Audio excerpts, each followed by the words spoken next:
talk about where the web has been in the last 25 years since it was invented, and where I see it going, or where we can take it together.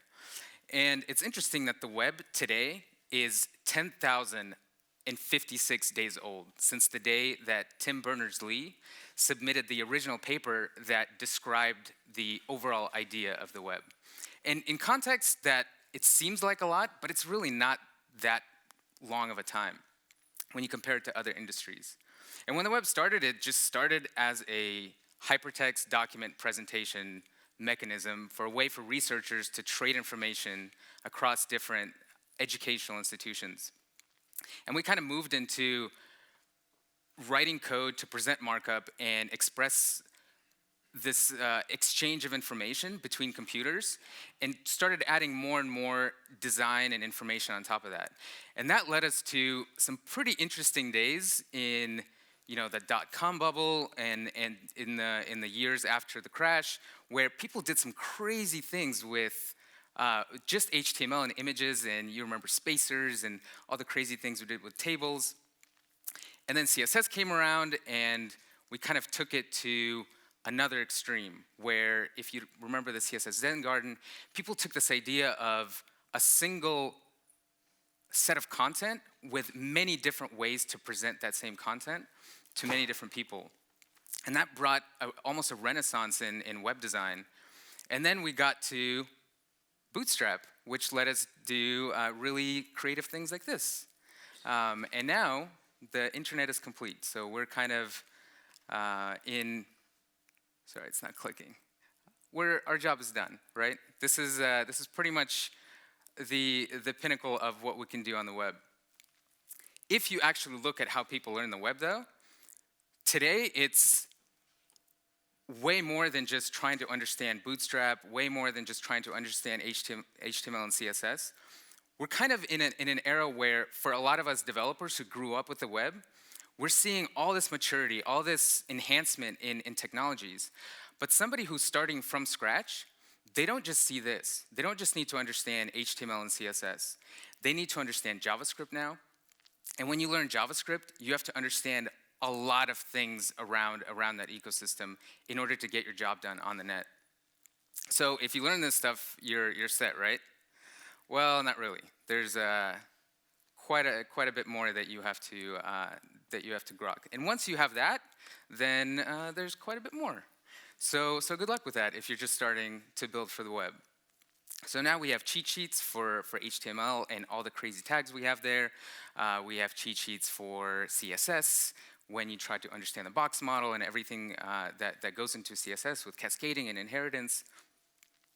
We have cheat sheets for JavaScript, and even for specific features of CSS. We have entire pages that developers have open on the side that just show them how to use a small subset of what you can do on the web. And these cheat sheets are so big that we now have cheat sheets for those cheat sheets that help you understand the cheat sheets, which kind of shows you the complexity. And when a lot of us started on the web, we had HTML and CSS. But now, if you look at the web platform, there's an amazing plethora of technologies that you have to not only understand, but understand how to use in the right context at the right time and apply them correctly. And then, a few years ago, we got this, where not only do we have to understand that, but now we have to make designs and applications that work across many different devices in many different contexts. And now we have to worry about the global context where a network is variable and so many things are variable. So if somebody is going into a new media class today and they have this idea of, okay, I want to build for the web, this is what they're met with. This is Web Design 101. Welcome to this new medium where you can create something. And surprise, the amount of things that you have to learn compared to the people who got into this space 15 years ago is off the charts.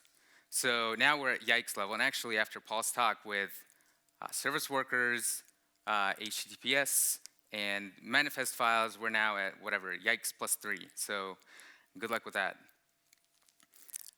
So you have a situation like this, where somebody who's just starting to understand the web is completely overwhelmed. And the core thing that I think is holding the web back is that all this is really hard for normal humans to understand. And by normal humans, I mean people who don't really see this and don't get overwhelmed. And one thing that's really, really scary for me, when you look at the grand context of how we build for the web, is that only a tiny percentage, 0.25% of the world, even understand to a level of satisfactory competency how to write code or how to understand code. And that's such a tiny, we talk about the 1% holding half of the wealth in the world, but this is a quarter of that having the power to build for this huge medium. If you look at a world map and you put all the developers in a country, it adds up to just the population of Chile. And even people who've been in the web space for decades are overwhelmed at what's going on. Like we have Liza Gardner gave a talk at the San Francisco Generate Conf where she was so overwhelmed with what was going on in the web with React and all the things that she didn't really understand, that she just took 4 weeks or a month off and just moved to Vermont to sort of decompress. And this is somebody who really understands and grew up with the web. And we have Brad Frost, who's an influencer, and he had this essay where he just admits that he really has no idea what he's doing. He's trying to figure out with every step as the web is progressing, how to take advantage of all these new technologies. And he already has the context of the web so far. So it's a lot easier for him to do that than for somebody starting fresh. And Jen Simmons, in one of the Web Ahead podcasts, said something that was expressed by a lot of people at an event apart, which is another web design conference where you have Jeffrey Zeldman, Eric Meyer, people who have been with the web and defined CSS standards. And even they are feeling outpaced by what is required to create for the web. And a lot of us in this room might not feel that way because maybe we're code experts, we've been doing this for a long time. It's easier for us to figure out these technologies incrementally. But if you really look at it in the grand scheme of things, we are a tiny, tiny percentage of people in the world. Like this is something that if you're in this realm where you understand everything and it's easy for you to pick up these new technologies on the web, you're one of these really special unicorns that is pretty much impossible for anybody else to become right away if they get onto the web. What other people see is this overwhelming amount of technologies, and this is just a small subset of what you need to know. I'm not even including a lot of the NPM packages and all the crazy build tools that you need to understand to build good, awesome websites today, the kinds that Paul highlighted. And what this leads to is something called Pike syndrome, where, and let me give a little analogy here. So an experiment was done about a century ago where this really carnivorous fish that just preys on small fish was put into an aquarium. And then they dropped a bunch of small fish in there. So of course this fish is called a pike. The pike is sure that it's going to kill these fish. This is dinner. It's obvious that they're going down. But what the researchers did was they put an invisible jar over these 3 fish. And what the pike did was continuously try to eat the fish. And every time he tried to eat the fish, he would hit this jar over and over and over for an hour. And then what eventually happened is the pike completely gave up. It made up its mind that these fish are no longer edible. It causes pain. And even when the jar was removed, these fish could live side by side with this pike until the pike literally starved to death.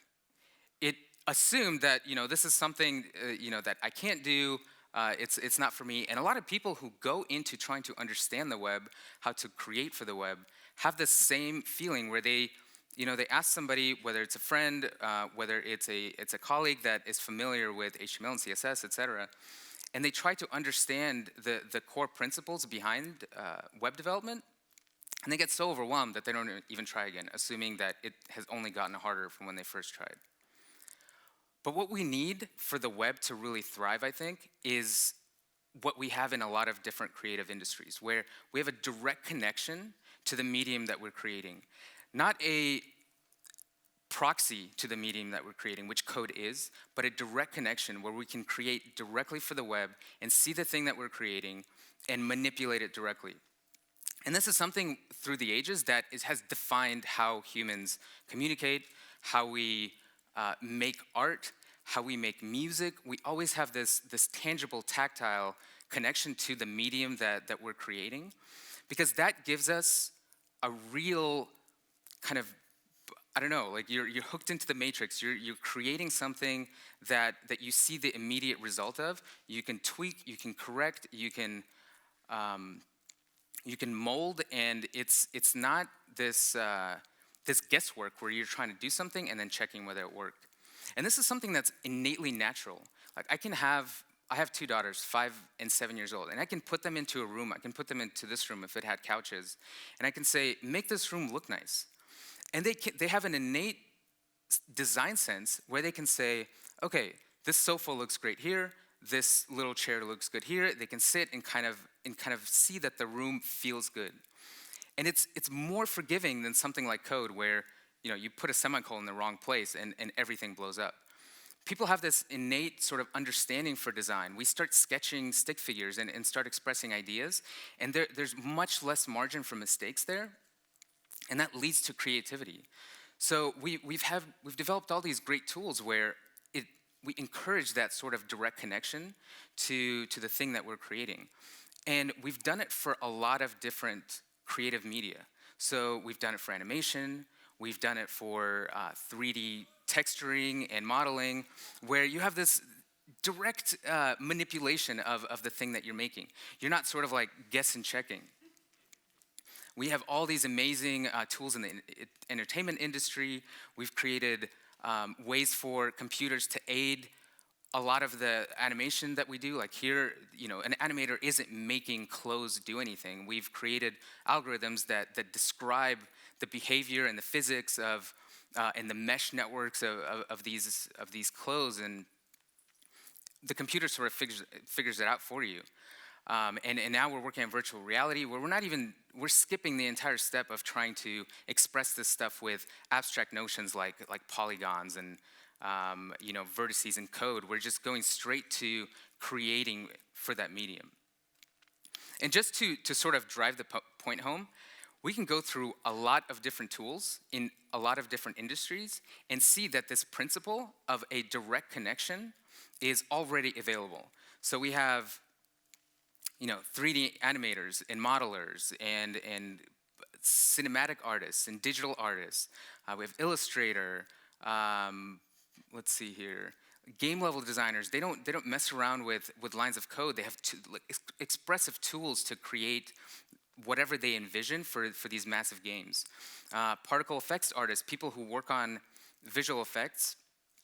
They have systems and tools that make this very visual and tangible, where they're working with something that very closely represents the thing that they want to, the idea that they want to express. We have digital design tools for magazines and newspapers that, you press a button, you get a PDF, it goes directly to the printer. There's no translation layer. We have texture artists. We have video editors and visual effects artists. Like, these things are tools that artists and creative types can directly hook into and finish the work that they envision and send it off to the final result. And then we have our dear friend, the web designer, and this is how we work. And that is baffling to me. And why that's important is this: accessibility. We talk a lot about accessibility for the web. It's one of the core principles of the entire internet. When it was first created by Tim Berners-Lee, one of the core principles that was written down was that the internet is supposed to provide universal access for everyone. And today we think about accessibility, almost every talk on accessibility focuses on things like this. How do we make our code more accessible so that the sites, the applications, the tools that we create are accessible to everyone. And this is amazing. This is something that's very, has a tangible impact on a lot of people consuming the information that we're creating. But I think there's a much deeper and much more problematic type of accessibility problem that we have to address. And that's the accessibility that people have to create for the web. Because when you look at something like this, when you look at how many people know how to code, what I translate that to is how many people are empowered to build for the web. And that's a really, really low number. That's a depressing number. Because what we're saying is, here's this new, insanely powerful medium, and if you want to participate, not in the consumption of it, but in the creation of it, you have to pass this bar. You have to be in this small subset of humans who are technical enough and savvy enough and experienced enough to pass this barrier. So that brings us to the age-old question, which I want to settle for good now. So you can, hold on. Something's not working here. Should designers code? That's a question that probably comes up on Twitter every other day. And I finally have an answer for you, so get your cameras ready. There you go, maybe. But I have a more definitive answer for a different question. And the question is, should designers have access to the power that code provides? And that answer should be an absolute yes. We should make it possible for designers not to just consume and be able to access the web. We need to give them the power to create for the web. And that's something that answering with something like, you should learn how to code, or you should do what I did because it worked for me, I don't think it's gonna cut it if we look at the practical application of that advice. And to me, creation is such a more powerful concept than consumption, because when you create something, you have an outsized impact on the world. And let's look at some examples. Like you can create, you can read a book, for example, and it could change your life. It can have a deep impact on you. But you can write a book like Charles Darwin, and you can change the world. It's not just your life. You're impacting orders and orders of magnitude more people. You can hear somebody give a speech, and it can impact your life. But you can give a speech, and you can change the way that a nation progresses. You can build a website, or you can read a website, and it can change your life. But you can build a website like Jimmy Wales did with Wikipedia and literally change the world. That's the power of creation. And you can access an application, or you can build one, and it can have an outsized order of magnitude type of impact on the world. So when we look at it in context, how do we take this idea of sort of macro accessibility and apply it to the next 10,000 days of the web, or the next 10,056 days? And one great example of this is just to look back at what happened in the 1980s with the digital publishing industry. So the digital publishing revolution basically took out the middleman between the designer and what the designer imagined to what ended up being on the printer, or that came out in a magazine or came out in a newspaper. And what that actually opened up was a ton of creativity, an explosion of creativity. Whereas in the 80s, you had basically designers, print designers, doing actual layout on a piece of paper with glue, and many different techniques. And they would take that to a print setter and they would say, okay, I can do that or I can't do that, and here's like some heuristics of different layouts that you can use, pick a few. And that's sort of like what we have with Bootstrap today, where you have a limited set of creative options, and then that person has to tell you whether you can do it or not, and there's a translation layer. And today we have something very similar with the web, where you have this designers trying to express their ideas in something like Sketch or Photoshop, or even InVision, and then there's this translation layer that has to go and actually make the thing real. And I propose that this can completely go away if we actually focus on creating powerful software that automate a lot of the bits of what we currently do in this translation phase, the same way that we did for so many other industries. 3D animation used to be very similar, where you had to understand the concepts behind, vertices and all the math behind doing 3D transforms, and same thing with typesetting and PostScript. And we've kind of abstracted away that complexity and moved it into a software suite where all the creativity happens directly with software. And a lot of, whenever I say this kind of in private circles, there's a lot of resistance to, we've always been building stuff with code, and that's where I have the most flexibility. And I think that's really perfectly fine for a lot of us who are really skilled in writing code. But I think we have to think through if that's a scalable approach to building for the next 1 billion, 4 billion users that are coming onto the web. And not just building for them, but empowering them to build for themselves. And one thing that, one of the reasons that I got really passionate about this problem was this guy, Brett Victor. He has a talk called Inventing on Principle. If you haven't seen it, just Google for it. It's essentially around this concept of taking code and making the translation layer be completely seamless to where I'm interacting with the code by virtue of a visual interface. And that video was so powerful for me that the next day I gave my notice and left to start the company that I'm running right now. So it's worth watching for any designer, any creator. And Jen Simmons in another chat, she said, this was with, I believe, a roundtable, also at an event apart, where she's saying if you're requiring people to use a command line tool, then you're doing it wrong. People shouldn't have to use a command line to design a layout, to design a page. And I would take it even further and say, why should we be using code to do something that's purely visual, like layout? We should be creating tools that abstract away the complexity of code and make it possible for other people to take advantage of that complexity. And there's a lot of sort of thought leadership right now that almost gives up on this idea of trying to harness the complexity of the web. We're almost admitting that the web is so diverse and so difficult to figure out that we're all just kind of trying to grasp at straws. But I think that with all this complexity, we've solved this before with many different creative disciplines where we take all this complexity and we try to boil it down into a set of tools that hide it for us.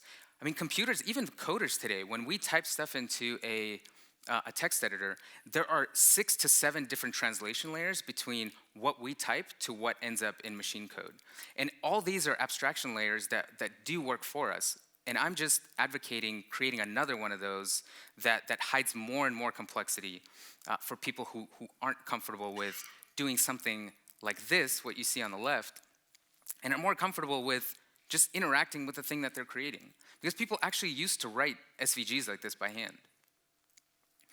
And just to show you kind of a vision of where I see this going, to show you a small glimpse of how we can take a lot of complexity and boil it down into an interface that can hide a lot of it for users, and for creative people, just empower them to focus on the core principles and not necessarily the implementation. I want to show you a quick demo of what we started building about 3 years ago. And let me see here. And as I'm doing this, I'm going to try to mention a lot of the things that are being abstracted. So the things that you would have to learn, kind of sit down as somebody learning development and have to understand in order to do the same thing that I'm doing right now, completely visually. So as an example, I know a lot of you here are content architects and UX designers who have to think about the objects that represent a certain thing that you're trying to represent. So if you were, like here for example, I'm building a site for an agency, and they don't have blog posts, they don't have regular pages. All they have is the people who work there, the projects they do, and the companies that they work for. So usually a content architect would sort of like map this out, how do these things map together? And in Webflow, what I can do is create what we call collections, which are essentially objects. And it's very easy for designers to describe objects because an object just has a bunch of properties. Like here I have a company, has a logo, a website, a brand color. And I can create these things from scratch. I can say I have a new type of object. Maybe I want to add testimonials to my site. So I'll create a testimonial, and this testimonial will have maybe a, the actual testimonial. And then I'll link it to a company that I have. So maybe this testimonial is linked to the company that I did a project for. So now I've essentially abstracted away the concept of creating a database, defining a SQL schema. Now I can create a new object. I'll just say, I'll create an item, and ta-da, now I have a record in my database.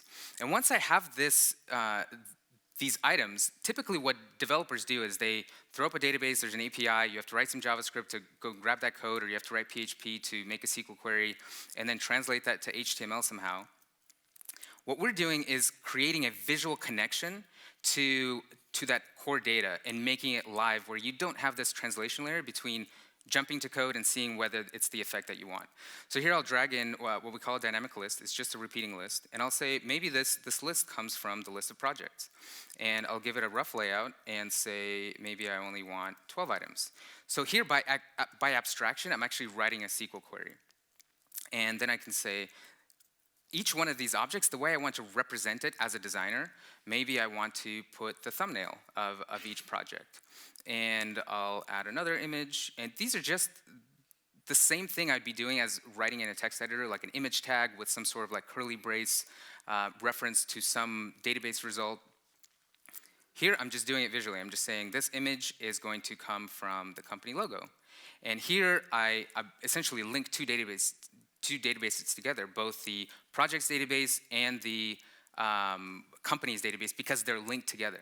And as I make changes to one of these, I have like the full power of what CSS and HTML allow me to do, but I think on a more abstract level as a designer. I don't have to think of like, what kind of CSS class can I have? Like, what's the right format? I just give it a name. So I'll just say project logo. And I'll add a little for this project logo. I'm not sure where I added that. Project logo, and I'll give it a little bit of margin. I have to think like a developer. I have to understand the box model. I have to just grok this very basic concept of having a box and pushing outside or pulling inside. But I don't really need to understand how to write this code by itself. And then I can go outside to my outer item and say project item, and maybe give this a little bit of padding to make my design look better.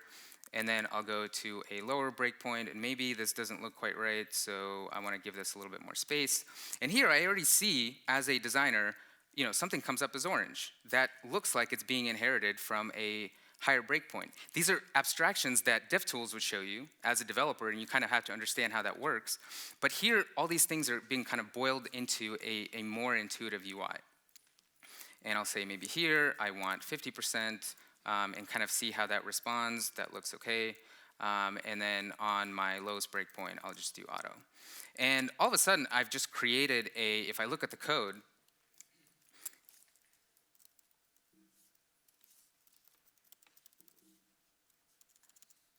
all these live demos always go great. So you can see that every change that I made has a direct equivalent to CSS, where here's my project item with my bottom padding, and then here's my with 33% inside of a media query, so on and so forth.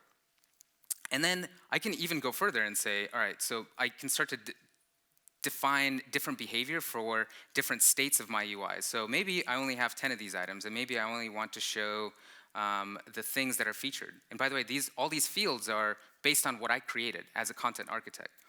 Maybe I want this layout to be, when I have extra items, I don't want them to hang out like that. I want them to sort of fill the space. I can go out to my outer list and say, all right, project list. I already have one. But I'll give it a flex layout. And by default, this is what Flexbox does. But then I'll just click this thing and say wrap children. I can see exactly what that effect is immediately. I don't have to go to a code editor and refresh or wait for a live reload, or go to a sidebar and copy paste that code back into a text editor. And maybe here I want my space to take up the rest of what's available. And all of a sudden I see that now I've created a layout that responds to the number of items that I have. So maybe somebody goes in and adds a new item. Now I'm going to have 3 to a page. But if somebody adds something that is, has this odd number, I can see that my layout breaks. I can see immediately that as a designer, as the content actually changes, I have a problem here. I don't have to wait until the implementation phase or whenever this hits production to find this problem. So I can go into this project item, maybe I'll make that flexbox itself, and flexbox does this crazy thing, and I'll say direction column, and then I'll center everything. All of a sudden, I've fixed, as a designer, without really understanding the syntax of flexbox, without really understanding how to do auto prefixing and minification, I've just made a flexbox type of layout. So now if I go and change my number of items, everything responds. And if I happen to change, let's say, the way the information I want to display on here to some other data, or as new data comes in, this list, the thing that I designed, immediately responds to whatever the latest information is. And then I can just hit publish. I don't need to understand how minification works, how CDNs work, how HTTPS works. Everything is completely, it's like pressing save as PDF. This dynamic layout, this responsive layout that we just created with all the breakpoints, you can pull it up on your phones, it just works with production-ready code. And not only that, I can also give this to my client, and because I've separated the concerns between the content and the presentation, my client directly on the site can actually, here I have 2 different presentations for the same data. If I change one of these directly on the canvas, everywhere that information is pulled in automatically reloads, because there's a clear separation between where the content lives and what the presentation is. And as a designer, as a print designer, as a graphic designer, I don't really need to understand the technical details that go into this. It's just abstracted away for me. Yet I still have all the flexibility of everything I can do in CSS at my fingertips. And I can even go way further, where I can say, all right, now we're going to abstract away the power of JavaScript. Like, for example, if I wanted to, when I load this page and when I scroll down, maybe I want this element to disappear or to fade out to the right. As a JavaScript developer, I have to know, okay, I have to load jQuery, then I have to give this thing a CSS class, then I have to load something like waypoints to figure out when I hit different viewport barriers, and then I have to add another class that has more CSS properties. Here, we've abstracted essentially the same idea, but in a way that designers can understand. So here I'll say, when I hit some trigger, and let's call it scroll to within 30% of the top, I'm going to apply a transform and maybe just move it off the screen and fade it out. So now when I scroll down, it's going to do that. But maybe I also want to, when I scroll back up, I want it to come back to where it was and go to full opacity. So now when I scroll down, it disappears. When I scroll up, it appears. And I can take that behavior and apply it to pretty much any element on my page, because it's just a behavior that I can apply to other things. So now maybe not. So hold on. So now if I copy paste a bunch of these, you'll see kind of like this kind of crazy example that's applying to each individual thing, because it's a rule for that specific item. And under the hood, everything works just like jQuery would, just like you would with JavaScript, where you have kind of an event system and a previous state and a next state. But what we're doing is just surfacing a lot of that power to give to designers that don't want to go into a code editor and are really overwhelmed by the complexity of code-based tools. So let me jump back here, since kind of running out of time.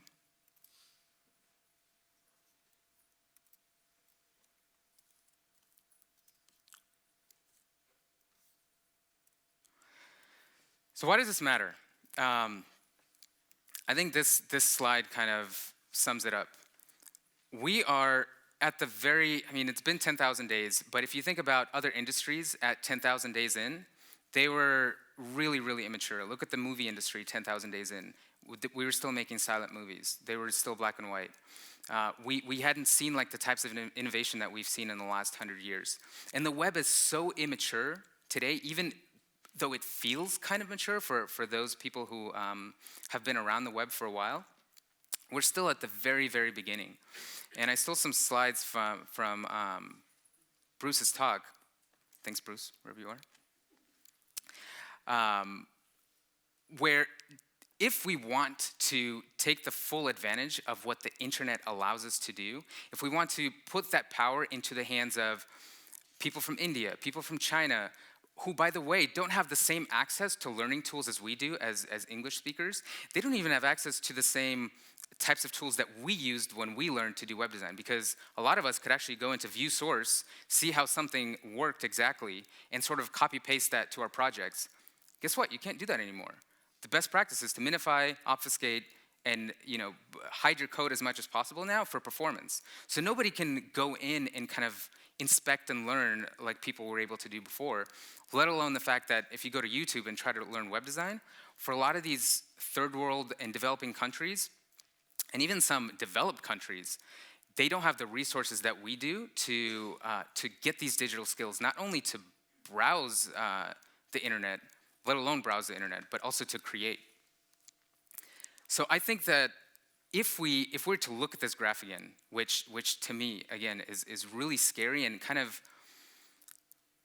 challenging to think what the web, the potential of the web could be if we can overcome this.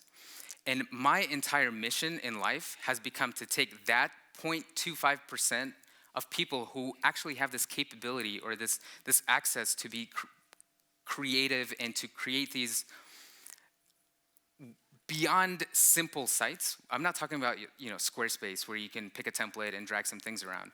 I'm talking about like full-on applications that you can create a product around, get your idea in the world, the kinds of things that Paul was talking about, like creating something awesome.